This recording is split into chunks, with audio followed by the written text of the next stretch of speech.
Welcome back to my One Perfect Scene series. Today's episode will be on Come and See. This film is famously one of those disturbing movies that will ruin your day. It brutally makes you confront the harsh reality of war, and more brutally so through the eyes of a child. There are numerous scenes of emotional and cinematic magnitude throughout its runtime, but the scene I am most interested in is the picture of Hitler scene. What leads up to this scene is an absolute gauntlet of terror that Fliora is put through by the Nazis. He is naturally furious with their party leader.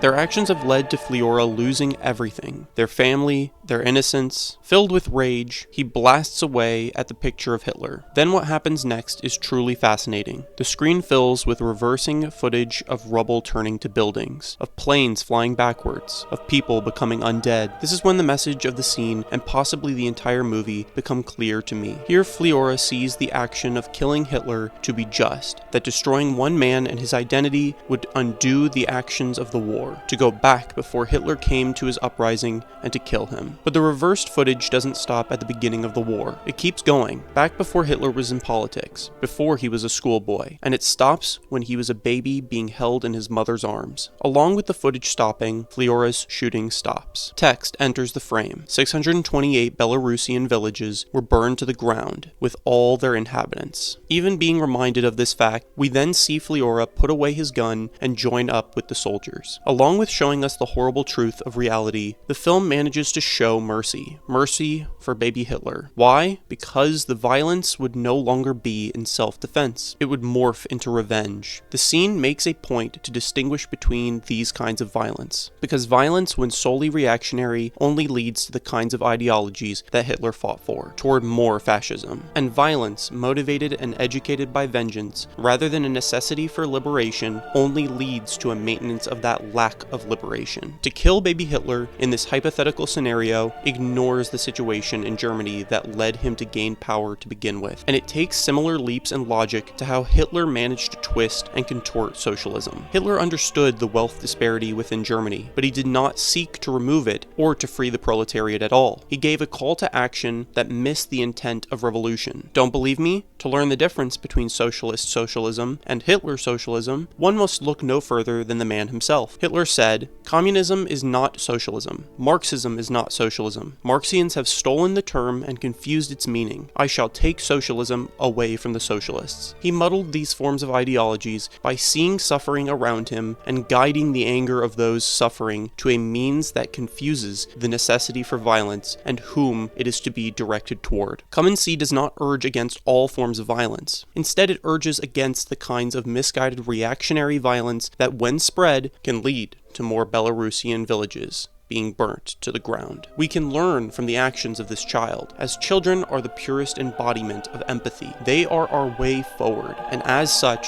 they will also be the ones to see the consequences of our actions. I hope you enjoyed the video. If you'd like to see more videos like this, then please like, comment, and subscribe. This has been Sessions on Cinema, and thank you for watching.